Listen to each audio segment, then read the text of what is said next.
Je vais travailler sur la question. Je suis un philosophe, donc les philosophes approfondissent les questions. Je vais quand même y répondre. Pour qu'on les sous les yeux, si vous permettez, je vais l'écrire.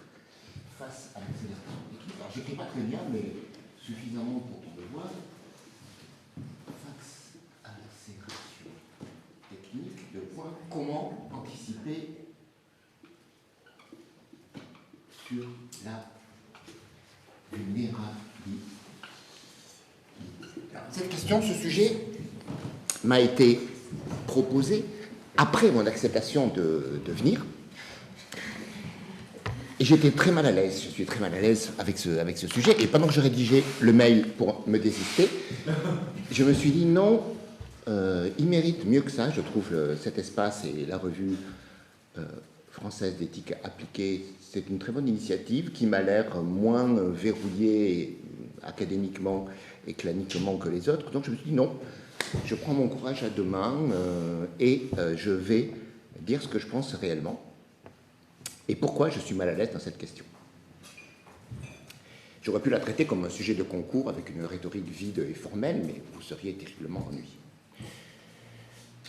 Je vous présente très sincèrement mes excuses si je heurte certaines de vos convictions, et en me réfutant tout à l'heure, vous allez enrichir la réflexion de tout le monde, donc je ne suis pas inquiet.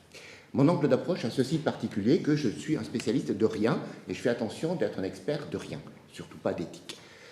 Je m'intéresse au système de valeurs de la modernité, en général, tous les systèmes de valeurs, et comment ils sont impactés par la modernité. À l'intérieur de ça, le domaine de la médecine est un des terrains de la modernité fortement impacté par elle, évidemment, dans lequel les systèmes de valeurs sont des questions essentielles. Sans en être du tout un spécialiste, j'ai d'assez nombreux canaux de pratique et d'information sur la médecine, et si ça intervient dans la discussion, je les expliciterai ou je les utiliserai. Ce que je dis n'est pas bourré de références pour vous noyer sous les références, mais si vous voulez être noyé, vous m'envoyez un message, mon adresse est facile à trouver, et je vous noierai sous les références savantes, il n'y a aucun problème. Je vais juste gagner du temps en vous épargnant ça à l'oreille. Je commence, alors je crois qu'il y a 4 dangers ou risques philosophiques dans cette façon de poser des questions, et après, évidemment, je proposerai des mesures de prévention du risque, avec une partie constructive. Le premier mot, c'est lui qui m'a bloqué, c'est « face ». Face à la technique, la technologie, ou en plus son accélération. Il n'est pas innocent, ce mot n'est pas innocent. Pourquoi on se met face à la technologie? C'est une posture particulière d'être face à. Et ce n'est pas face à au sens où je suis face à mon ordinateur. Non, parce que c'est face à quelque chose qui nous pose un problème. C'est face à un problème auquel il faut faire face, mais aussi, regardez, le détail de la posture. Vous êtes face à quelque chose qui, en plus, est en train d'accélérer, même si c'est une accélération interne, et que je ne sais pas ce que ça veut dire, mais en fait, accélération technique, tout le monde comprend que la technique, ça va de plus en plus vite. Donc, qu'est-ce qui se passe quand on est face à quelque chose qui est en train d'accélérer? C'est qu'on va se le ramasser en pleine tête. C'est qu'on va avoir un ennui, et qu'en plus, il est en train d'accélérer, on ne peut même pas évaluer le moment et la puissance de l'impact. Mais est-ce qu'on est obligé de se mettre dans cette posture? Mon problème est celui-là. Est-ce que la technologie est quelque chose à quoi on doit faire face et qui nous déferle dessus comme une vague ou un tsunami? Ce que je voudrais suggérer, c'est que c'est peut-être une vague, mais on peut surfer dessus. On peut surfer sur la vague, et pour ça, il ne faut pas se mettre face à la vague, il faut se faire porter par la vague. Mais c'est juste une autre attitude. Vous voyez, c'est un problème de posture.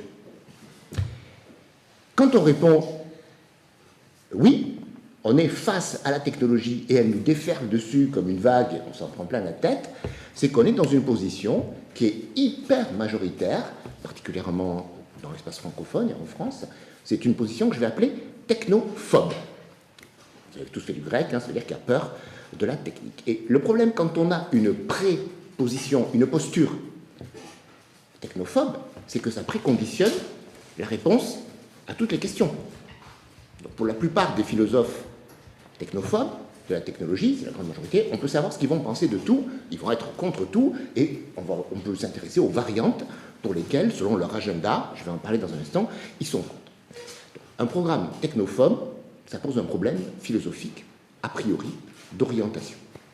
Le contraire de la technophobie, on va l'appeler la technophilie, Et la définition des deux qui fait consensus consiste à dire on est technophobe quand on évalue une technologie comme prioritairement une menace. Et c'est pour ça qu'il faut y faire face. Quand on est technophobe, a priori, on voit la technologie comme quelque chose qui nous arrive dessus et à quoi il faudra réussir à faire face. Quand on est technophile, c'est le contraire. Très symétrique. On évalue toute technologie comme prioritairement une opportunité, une vague sur laquelle on va pouvoir surfer, ou éventuellement, par exemple si elle arrive vite et qu'on ne l'a pas vue, dans laquelle on va pouvoir plonger. Donc je ne sais pas si vous faites beaucoup ça sur les plages hollandaises. Moi oui, on va pouvoir plonger dans la vague, et il y a un certain plaisir, et c'est un autre exercice que de se la ramasser en pleine tête. C'est beaucoup moins dangereux. Si vous avez fait de la psychologie, ça correspond vraiment bien à quelque chose qui est important aujourd'hui dans ce qu'on appelle la théorie de l'attachement en psychiatrie, c'est les personnalités sécures ou insécures. Appréhender la personnalité sécure, elle appréhende la vie et ses opportunités d'une manière constructive, positive, et notamment en termes de l'aide qu'elle va pouvoir recevoir ou demander des autres, en l'occurrence de la technologie. Et la personne insécure, elle pense a priori qu'elle ne va pas pouvoir être aidée ni par les autres, ni par les situations, et elle intériorise ou elle fabrique des scénarios plus complexes. Le problème, c'est pour cela que je me référais à ce schéma psychologique, c'est que la position mesurée, naturelle, normale, saine, sage, comme vous voulez, n'est pas la position intermédiaire. Il ne s'agit pas d'être ni sécure ni insécure. Non, c'est bien d'être sécure. Il faut être sécure, parce que c'est une position constructive. Elle n'est pas symétrique. Elle produit de l'épanouissement, elle produit de l'harmonie, qui sont des valeurs dont je vais parler. C'est la raison pour laquelle il y a un problème en soi avec les postures technophobes de départ, et il y a un problème en soi parce que ces postures sont ultra majoritaires dans les sciences humaines et sociales. Je complète cette analyse a priori par une analyse a posteriori. A posteriori, je passe une partie de ma vie dans le monde des entreprises, c'est à cause de cette posture a priori technophobe dans le monde des sciences humaines et sociales, et a priori technophile, parfois de manière stupide, dans le monde des entreprises, qu'il y a une cloison étanche entre les deux, et ça c'est un phénomène qui est catastrophique. Dans l'évaluation de la modernité, il y a deux cultures dont les a priori ne permettent pas vraiment d'avoir une langue commune.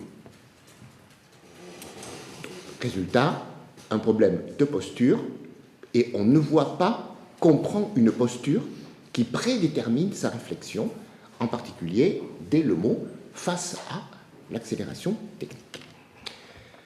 Le deuxième risque, donc le premier risque étant celui de la technophobie. Le deuxième risque, je le vois dans le mot anticiper. Anticiper sur les vulnérabilités. Et je crois que c'est le risque qui est présent là, c'est celui de la futurologie. Et pas de n'importe quelle futurologie. La futurologie qui sert à ce que je vais appeler le paternalisme institutionnel. Tout le monde sait ce que c'est, vous allez le reconnaître, mais si vous voulez ergoter, on le définira. On a besoin de présentologie. On a besoin de comprendre le présent et de s'occuper du présent. Ça paraît évident. Mais réfléchissez au problème concret suivant, c'est mon exemple standard. Pourquoi est-il beaucoup plus facile d'écrire un article sur la voiture de demain ou l'ordinateur de demain que sur la voiture d'aujourd'hui ou l'ordinateur d'aujourd'hui? Pourquoi les journaux parlent tous de la voiture et de l'ordinateur de demain? Parce que pour faire cet article, vous surfez un peu, mais pas beaucoup. Surtout, vous vous faites inviter à déjeuner par le directeur marketing des grandes entreprises et vous écrivez en mettant des images de dessinateurs. Par contre, pour comprendre comment marche une voiture d'aujourd'hui, dans laquelle il y a une centaine de microprocesseurs, comment marche une boîte d'embrayage automatique, c'est drôlement costaud, c'est difficile de savoir. Comment marche, ne serait-ce que la suspension de la voiture, et même qu'est-ce que c'est la suspension de la voiture? Je ne vous demande pas la réponse. Dans le présent, c'est beaucoup plus difficile, le présent. Pourquoi on privilégie, pardonnez-moi, c'est ennuyeux de privilégier une futurologie, non seulement parce que c'est peut-être pour des mauvaises raisons, mais parce que ça a une mauvaise conséquence. C'est que les choses les plus importantes qui nous sont arrivées, et là-dessus, ça me paraît difficilement discutable, c'est Internet et la téléphonie mobile. Aujourd'hui, dans le présent, je sais que je suis en janvier 2015. Internet et la téléphonie mobile, elles n'avaient été prévues par personne. Elle n'avait été prévue par personne, pas même par les gens qui en ont déployé l'infrastructure technique. Ça s'est passé autrement, ça n'a pas été anticipé. Ça n'a en particulier pas été préparé par les institutions. Ça n'a pas été préparé par les institutions juridiques, sociales, économiques, éthiques, politiques, éducatives. Ça déferle. Et vous voyez bien que ça déferle comme une vague qu'on peut se ramasser en pleine tête, ou comme une vague sur laquelle on peut essayer, et souvent réussir, à surfer. Mais c'est le réel, c'est le digital qui a profondément modifié le réel. Ce ne sont pas les rapports de futurologie qui prévoyaient autre chose ou rien, ou quelque chose dans un tel jargon que ça ne sert absolument à rien. Donc il y a une difficulté sur l'anticipation, en particulier sur l'anticipation institutionnelle.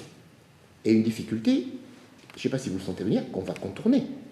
Parce que Internet et le téléphonie mobile ont parfaitement réussi, ont créé de nouvelles opportunités pour les individus sans avoir d'institutions qui les ont prévues, planifiées et développées. Et quand les institutions essaient d'anticiper sur la vulnérabilité, ben on a, je vais prendre deux cas, quelque chose comme l'action publique dans la vaccination contre la grippe A H1N1 en 2009. C'est-à-dire quelque chose de catastrophique, totalement catastrophique, contre-productif pour les responsables de la vaccination. J'en ai parlé avec certains d'entre eux. L'image de la vaccination a considérablement reculé, et encore en France, on reste un pays un peu scientiste, mais aux États-Unis, c'est catastrophique. À New York, il y a une importante population et l'élite qui n'est plus vaccinée. Et les gens sont prêts à se battre pour ne pas faire vacciner leurs enfants, y compris contre les diphtéries, par exemple. Donc il y a un vrai problème ailleurs, lié à l'action contre-productive d'une anticipation de ce type. Même chose, là, une futurologie institutionnelle catastrophique. Même chose dans l'affaire du sang contaminé au début des années 80 en France. Absence totale de lucidité sur le présent. Il fallait de la présentologie. Personne n'a voulu voir le présent, les intérêts croisés, les intérêts économiques, les intérêts institutionnels. On a fait absolument n'importe quoi avec les poules de sang et les prélèvements en prison, parce que personne ne s'intéressait au présent. On a des structures institutionnelles qui se projettent dans des rapports, dans des abstractions, où le présent tel qu'il existe est absent. Donc il y a quelque chose de constitutif dans l'anticipation institutionnelle qui est contre-productif et éventuellement dangereux. Et pour comprendre pourquoi on fait ça, on peut se demander qui. Qui a besoin d'anticiper? Tout le monde, mais qui a besoin d'anticiper à ce point-là? Et qui est plus à l'aise dans l'anticipation, c'est-à-dire dans le discours de ce qu'il va faire l'an prochain et dans 2 ans, que dans le présent, ou dans le résultat qu'il a obtenu aujourd'hui? Vous l'avez reconnu, c'est le politicien. C'est en général la personne de pouvoir. Ce sont les pouvoirs qui ont besoin de tenir un discours sur l'avenir et qui ne sont pas à l'aise dans le discours sur le présent, susceptible de les remettre en cause. L'anticipation, la futurologie, c'est typique du discours du dirigeant et du dominant, et je vais moi aussi m'appuyer sur Michel Foucault. C'est un élément clé de ce qu'on Foucault appelait la gouvernementalité, la façon moderne de dominer, qui n'est pas la façon ancienne avec des légitimités politiques et de la coercition, quelque chose de beaucoup plus subtil. Et notamment la capacité à dire qu'on anticipe et à avoir une légitimité due à ces capacités institutionnelles d'anticipation, notamment sur les vulnérabilités, c'est un élément clé de la gouvernementalité moderne, et en particulier de ce que Foucault appelait à la fin de sa vie la gouvernementalité biopolitique, la manière de gouverner les corps, ce que font les structures institutionnelles médicales.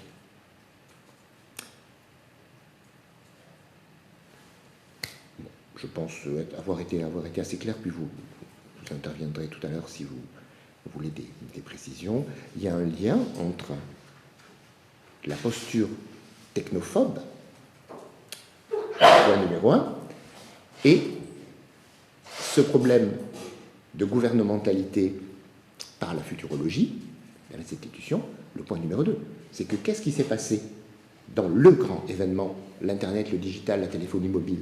C'est ce qu'on appelle, en anglais, pas le mot en français, l'empowerment, le fait qu'il y a du pouvoir distribué, disséminé aux individus et qui échappe énormément aux institutions, toutes les institutions, y compris les entreprises.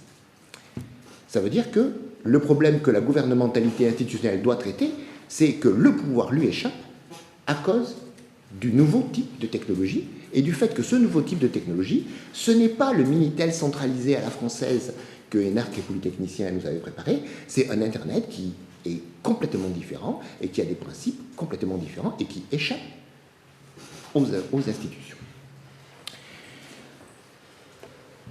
Donc prévoir l'avenir, c'est une façon de gouverner, et prévoir l'avenir pour anticiper, dit-on, sur des vulnérabilités qu'on a construites, je suis tout à fait d'accord avec vous, c'est une façon de garder sa position de domination. Et pourquoi, pour faire ça, aujourd'hui, on est obligé d'être technophobe? Parce que la technologie va dans le sens contraire. La technologie fait échapper le pouvoir aux anciennes légitimités. Alors on va retrouver ces thèmes, j'espère que la boule de neige ne grossit pas trop vite pour que vous puissiez voir à peu près comment ça fonctionne. Donc le troisième risque, l'accélération technique. J'ai lu Rosa. Vous avez très bien présenté les hauts coups de c'est une notion assez complexe, mais par accélération technique, comme dans l'allemand de Rosa, c'est die Beschleunigung, tout allemand ou français comprend que c'est le progrès qui va de plus en plus vite, et qu'en fait, ça nous oblige aussi, nous, à aller de plus en plus vite, mais c'est vraiment secondaire. Donc je traite plutôt la première idée, même si elle implique la deuxième. L'accélération technique, je la ramène à une analyse qu'on appelle les théories de la narrativité. Vous avez Paul Ricoeur qui parle de ça, puis beaucoup d'autres auteurs. La narrativité, c'est la manière dont on raconte sa vie. Une personne humaine, c'est quelqu'un qui est capable de raconter sa vie. Et si vous parlez avec quelqu'un dont les propos sont incohérents ou qui ne peut rien vous raconter, ben, il a un gros problème, il n'a pas un psychisme normal. Les humains se construisent en racontant leur vie. Et souvent, nous prenons nos décisions éthiques. Dans un contexte narratif, vous nous dites, mais comment je raconterai ça à mes petits-enfants si un jour ils m'en parlent? Ou si jamais on découvre que j'ai fait ça, comment est-ce que je pourrais, on dirait m'expliquer, mais ce n'est pas expliquer, c'est comment ça serait racontable, quel récit de moi je vais pouvoir faire qui soit cohérent, dans lequel je suis un personnage. Bon, je vais m'intéresser de manière indirecte à ça. La théorie de la narrativité, c'est la théorie de la manière dont on raconte pour avoir une cohérence. Et ça, pour nous les humains, c'est souvent aussi la manière dont on se la raconte, comme on dit en français, c'est-à-dire dont on construit une histoire qui nous arrange bien. On construit un récit et une histoire parce qu'elle nous arrange bien. Et on a appelé, c'était pas lié à ça, mais on va le lier, je vais le faire en tout cas, on a appelé postmoderne, l'époque postmoderne, celle dans laquelle nous sommes, l'époque qui vient après l'époque moderne, et la différence, c'est que l'époque moderne, c'est l'époque qui est constituée par un récit. C'est le même mot, c'est la narrativité. Une narration, un récit moderne, c'est le récit du progrès. Le récit d'un temps et même d'un progrès qui s'accélère. Donc il faut toujours du progrès et de plus en plus de progrès, toujours du bien-être, de plus en plus de bien-être, toujours de plus en plus de démocratie. Ça, c'est le récit moderne. Et le post-moderne, c'est ce qui arrête avec ce récit qu'on appelle un méta-récit. On raconte par exemple l'histoire de France ou l'histoire de votre entreprise comme un récit à l'intérieur du méta-récit moderne qui est le méta-récit justificateur. Donc l'époque moderne, c'est l'époque d'un grand récit scientifique, technologique, social et moral orienté par le progrès et la civilisation.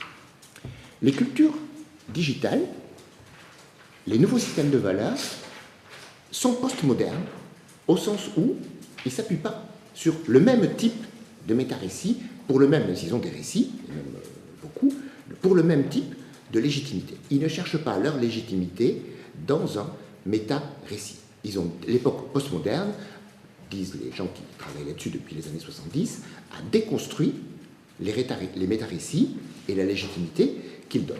Et le problème, donc je cite quand même quelques noms propres, qui est pointé avec violence, en fait, par un philosophe allemand dont le nom est néerlandais, Peter Sloterdijk, D-I-J-K à la fin, Peter Sloterdijk, c'est que nous n'avons pas d'éthique postmoderne. Nous sommes dans une époque postmoderne, mais l'éthique du postmoderne, nous n'en avons pas. Alors lui en propose une qui est discutée, on va dire.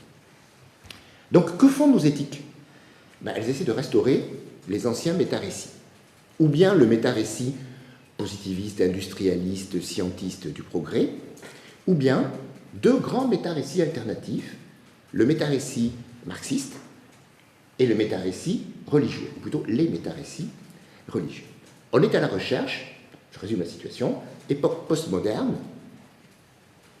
pas d'éthique du postmoderne, recherche un peu fébrile et du coup technophobe d'un métarécit, qui sera un métarécit hérité du marxisme ou religieux, je vais en parler, ou éventuellement une défense potentiellement technophile du métarécit du progrès. Les gens du monde de l'industrie, que je connais un peu, je peux vous dire, ils sont très technophiles et ils sont aussi dogmatiques que les pires marxistes des sciences humaines françaises des années 70. Donc, ils ont un métarécit dans lequel ils se cramponnent. Très bien.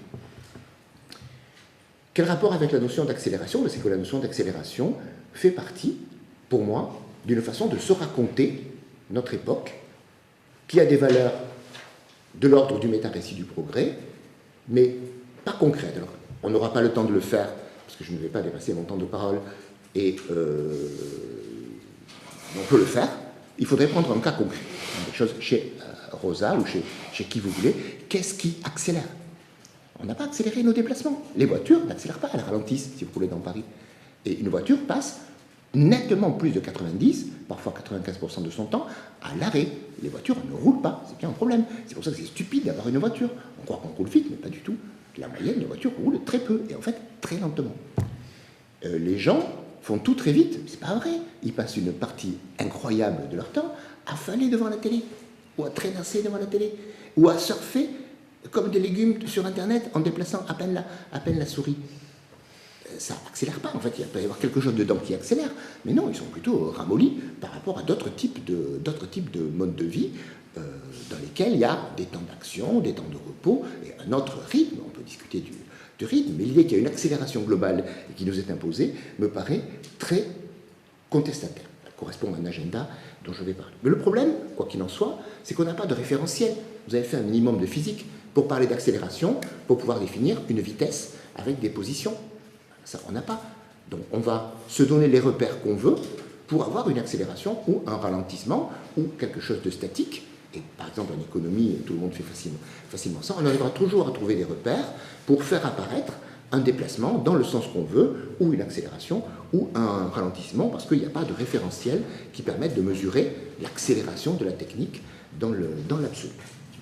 Et donc, c'est instrumentalisé. Instrumentalisé, c'est pas forcément mal. Mais instrumentaliser, ça veut dire ça fait partie d'un métarécit. C'est un élément de récit qui sert à justifier quelque chose. Et donc, pour un philosophe, c'est pas très solide, c'est pas très intéressant, il faudrait trouver mieux. Alors, il y a mieux, j'en ai parlé, c'est le changement qualitatif. Parce que si on réfléchit à la digitalisation, la numérisation, il faudrait dire en français, la numérisation, elle a changé les choses. Elle a changé quoi? Elle a changé l'inertie des changements matériels. C'est que dans le monde numérique, il y a très peu de changements matériels, vous pouvez tout réorganiser, tout faire très très vite. Donc l'innovation se diffuse beaucoup, beaucoup plus vite, parce qu'elle n'est pas freinée par les changements matériels, les localisations, les locaux, les structures, les usines qu'on a déjà. Il n'y a pas besoin, avec le même ordinateur, on change tout et on fait complètement autre chose. Donc le numérique a changé ça, l'inertie des changements matériels. Et deuxièmement, la transmission de l'innovation. L'innovation se transmet extrêmement vite en réseau, pas seulement en réseau numérique, en réseau physique. C'est probablement quelqu'un qui vous a appris à utiliser votre téléphone mobile, ou c'est très probablement quelqu'un qui vous a appris un certain nombre de choses dessus, par un réseau humain, et pas en regardant sur le web uniquement, mais peu importe. Réseau électronique ou humain accélère la transmission de l'information, oui, par le phénomène de réseau. Donc il y a deux choses nouvelles dans la numérisation. Le fait d'avoir vaincu l'inertie de la matière pour les innovations, et le fait de les diffuser en réseau. Et donc oui, ça accélère. L'impression d'accélération, elle est due à ce changement qui est qualitatif, ou qui est ce genre d'accélération.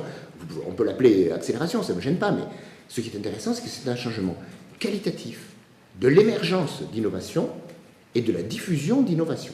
Ça, oui, ça accélère, et ça, on le mesure avec une mesure qui me semble intéressante et solide. Mais c'est un changement qualitatif, et il consiste dans la numérisation. Et il est particulièrement neutre et très probablement constructif, en tout cas sous mon angle de vision technophile. Pourquoi faudrait-il faire face à l'accélération? J'ai eu la chance de bénéficier de traitements de pointe dans l'année 2014. J'étais très content qu'il y ait une accélération. J'étais très content que la technique dont j'ai bénéficié me laisse moins de séquelles que les techniques d'il y a quelques années. Et j'aimerais que ça aille encore plus vite. Je ne me sens pas du tout face à l'accélération technique, alors que je me sens vulnérable par la maladie. Je me sens porté par l'accélération technique et je veux surfer sur cette vague. Pourquoi l'accélération est-elle prise comme un problème? Eh bien parce qu'on a un agenda caché, ça ne me gêne pas de le dire. Je renouvelle mes excuses si je heurte vos convictions. On a un agenda caché, un des deux grands agendas cachés qui sont tous les deux technophobes, et qui ne prennent les problèmes de technologie ou d'accélération que comme des prétextes. Ou bien un agenda politique ou de critique sociale, dans la lignée de l'école de Francfort que vous avez cité, et c'est le cas d'Armand de Rosa. Donc, si on veut faire de la critique sociale, on va trouver que dans notre monde, tout va de plus en plus mal, et pour ça, il faut trouver les bases, et l'accélération peut être une base. Ou un agenda religieux, je dirais plutôt crypto-religieux parce qu'il le cache, qui est très très fréquent chez les acteurs bioéthiques contemporains. Ils ne le disent pas, mais leurs motivations sont religieuses. Le cas énorme, c'est le théologien Hans Jonas, qui est vraiment le modèle de la crypto-théologie, donc de l'agenda caché, et donc de la préconception technophobe. Du coup, on est entraîné sur des pentes glissantes, savonneuses et extrêmement rentables, vers un catastrophisme éthique. Et on a un méta-récit alternatif qui est le catastrophisme éthique avec deux styles. Le style XXe siècle, qui est la critique sociale, et le style XXIe siècle, qui pose problème, et qui est le retour du religieux en tant que méta-récit anti-moderne ou contre-moderne. Et c'est mon quatrième point, où je vais m'en prendre beaucoup plus méchamment que ma collègue à la notion de vulnérabilité. Dans la vulnérabilité, il y a un risque, celui du paternalisme institutionnel et particulièrement crypto-religieux. Je définis paternaliste comme la nouvelle encyclopédie de bioéthique à laquelle je crois vous avez participé, donc de manière incontestable. Paternalisme, ça veut dire, je cite, donc c'est le livre de Otto Issa et nombreux collaborateurs, Nouvelle encyclopédie de bioéthique. Je prends forcément, volontairement, un livre francophone.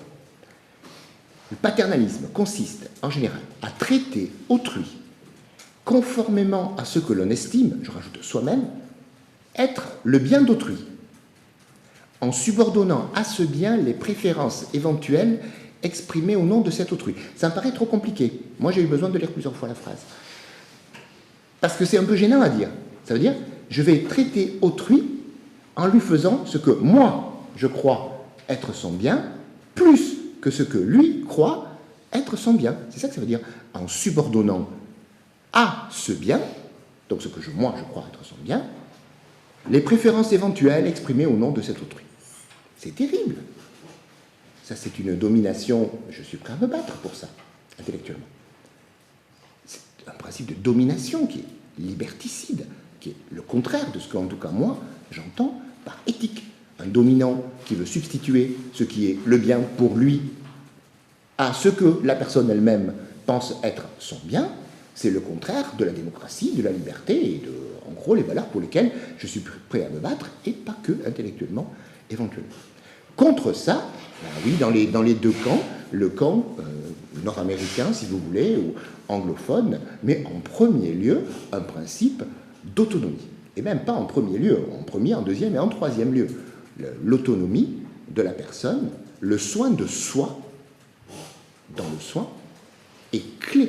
Il faut commencer par là, sinon c'est extrêmement dangereux. Et on peut y rajouter d'autres principes, certainement pas celui de vulnérabilité, mais peut-être un qu'on j'appellerais ça de bienveillance pluraliste. Où vous connaissez les références, on peut imaginer qu'on essaiera, dans la mesure où on le peut, de faire à autrui son bien tel que lui le conçoit et le demande, avec tout un tas de limites et de cas particuliers. Mais globalement, ce qui m'intéresse, c'est qu'il y a un gros conflit, qui est un sous-conflit de technophobie.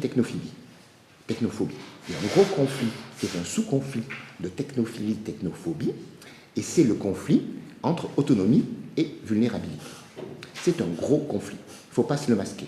Et c'est pas qu'il faut choisir son camp, c'est qu'il faut savoir dans quel camp on est et l'assumer, et éventuellement le dire.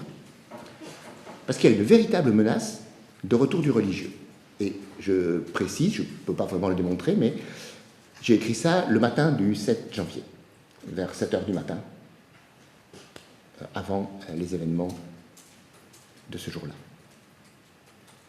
Le retour du religieux dans les questions sociétales, c'est une vraie menace, et je crois que la vulnérabilité est un de ses chevaux de Troie. Pas en philosophie. Parce qu'un auteur comme Paul Ricoeur, par exemple, dans ses livres de théologie, il ne cache rien, c'est pas crypto-religieux. Il y a une très belle philosophie de la vulnérabilité. C'est très beau, la vulnérabilité. Dans l'amour, par exemple, paternel ou amoureux, la vulnérabilité, c'est formidable. Être sensible à la vulnérabilité de l'autre, laisser prendre en charge par l'autre sa propre vulnérabilité, c'est une valeur humaine extrêmement importante. Mais pas, comme vous l'avez dit, je suis totalement d'accord avec toutes vos analyses, pas comme enjeu de pouvoir. Et en bioéthique, elle est un enjeu de pouvoir. Je serais plus radical que vous dans l'analyse des cas.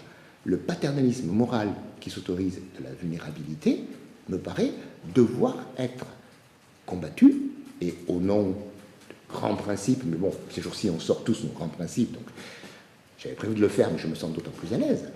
Il faudrait quand même éviter que, feuilleter les livres d'histoire du XXe siècle, les ravages que les idéologies politiques ont fait dans le XXe siècle, ce soit les idéologies religieuses qui le fassent dans le XXIe siècle, et on est franchement mal parti. Donc il faut quand même faire très attention à ne pas laisser prédéterminer nos positions de problème par la reconstitution de métarécits ou préparer le terrain à des métarécits antimodernes qui sont violents, obscurantistes et dangereux. Donc comment on fait pour faire attention? Et je termine par des mesures de prévention.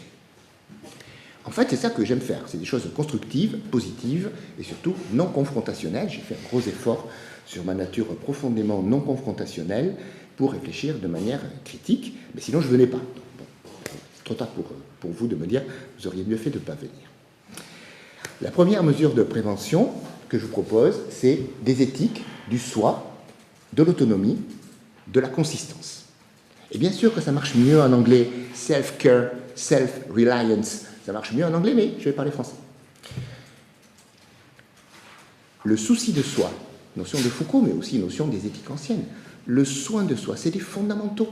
Et on les oublie. Regardez même le slogan que vous avez là dans prendre soin. Regardez dans cette phrase-là que vous connaissez forcément bien. C'est soin des autres. Il n'y a pas d'idée de soin de soi. Cette phrase ne marche pas. On n'est pas indifférent aux soins de soi. C'est juste qu'on ne pense même pas aux soins de soi. Pourquoi? Parce qu'on est dans une attitude, je reprends le vocabulaire de la psychiatrie, parce que je crois qu'on est dans des pathologies philosophiques, on est dans des attitudes compulsionnelles, compulsives. Se précipiter vers les autres dans un projet en fait de domination. Je suis dans le centre de votre analyse, madame, mais je vais plus loin que vous. Hériter des religions, et en particulier du christianisme, qui est une religion largement compassionnelle, compulsive. Et je crois qu'il faut défendre au contraire, dans des éthiques de la consistance, du soin de soi, l'idée suivante: qui ne prend pas soin de soi ne peut pas prendre soin d'autrui de manière saine ou authentique. Pour prendre soin d'autrui d'une manière saine, il faut d'abord prendre soin de soi. Bien sûr, on peut prendre soin d'autrui de manière malsaine, en se précipitant comme un vautour moral qui va aider les autres pour se sortir de son propre mal-être.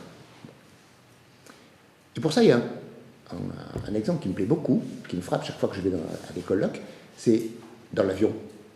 Dans les consignes de sécurité, en cas de dépressurisation de la cabine, des masques à oxygène tomberont devant vous. Ils se mettent comme ça. Et qu'est-ce qu'on vous dit après? Normalement, on vous dit: mettez votre propre masque avant d'aider les autres, y compris vos enfants, à mettre le leur. Il faut y réfléchir un peu, mais tout le monde comprend ça.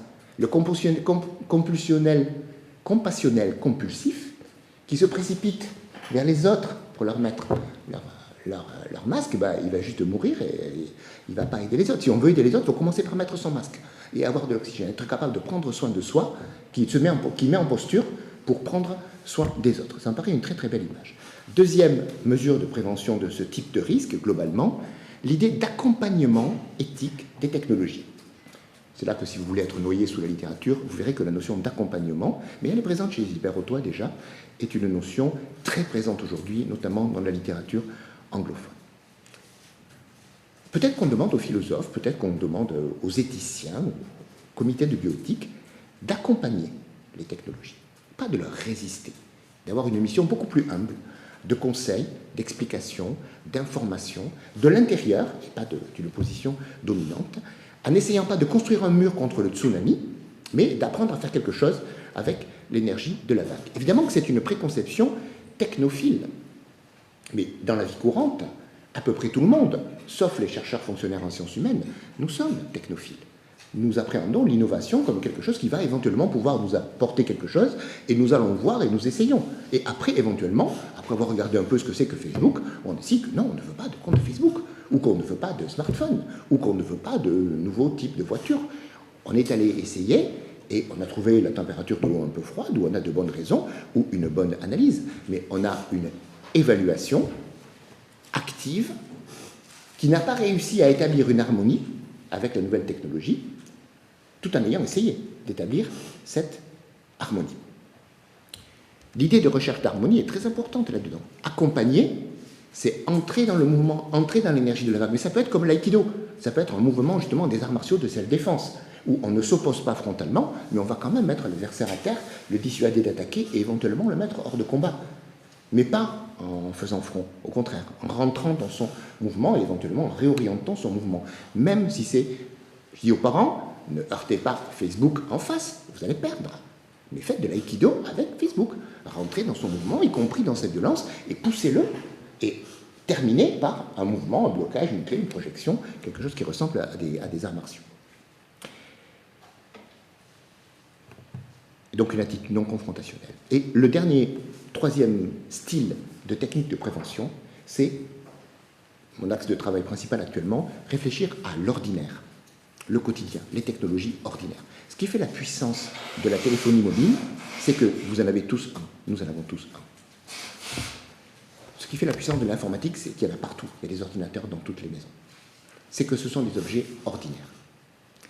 Les voyages dans l'espace, la conquête de la Lune, c'est une technologie extraordinaire, elle n'a pas changé la vie. Le lave-linge ou les antibiotiques, qui sont des technologies devenues chez nous ordinaires, ont beaucoup plus changé la vie que les technologies extraordinaires. Et aujourd'hui, nous avons affaire à quelque chose de complexe.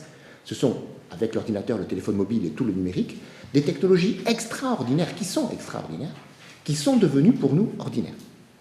Et la difficulté, je crois, philosophique, c'est de ne pas les aborder par leur angle extraordinaire, qui va mener à des versants technophobes, mais regarder ce que font les gens et ce qu'on peut en faire pragmatiquement dans l'ordinaire, qui va être beaucoup plus constructif et beaucoup mieux surfer sur la vague.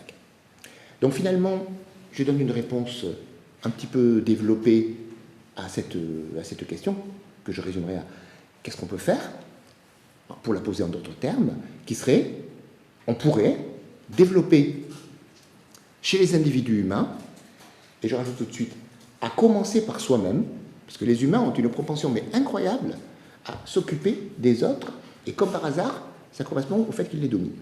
Donc, à commencer par soi-même, une éthique du souci de soi, de l'autonomie,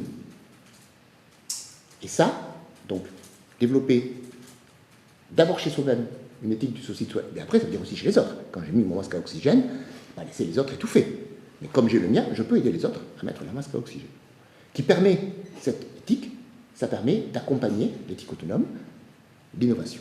L'accompagner au sens que j'ai défini, d'accompagner l'innovation technologique. Sans confrontation, de manière non confrontationnelle. Quand quelque chose arrive, un nouveau produit, une nouvelle technologie, un nouveau type de site, je ne suis pas face à lui et je vais me le ramasser en pleine tête. C'est une énergie dans laquelle je peux essayer d'entrer, pas forcément en l'adoptant, mais en regardant qu'est-ce que c'est, qu'est-ce que je pourrais en faire, et éventuellement voir que je nage et je m'en sors. Je vais nager ailleurs. Quelque chose de non confrontationnel. Un accompagnement non confrontationnel. Recherchant l'harmonie, pas la confrontation. Le contraire des idéologies, en fait. Chercher l'harmonie et pas la confrontation, et la chercher dans l'ordinaire. Dans ce qui touche tout le monde, ce que tout le monde utilise, ce que tout le monde est capable de faire, et qui est aujourd'hui quelque chose d'extraordinaire, via Google, via Wikipédia, via les outils que nous avons, et leurs applications médicales. Je vous remercie pour votre patience et votre attention.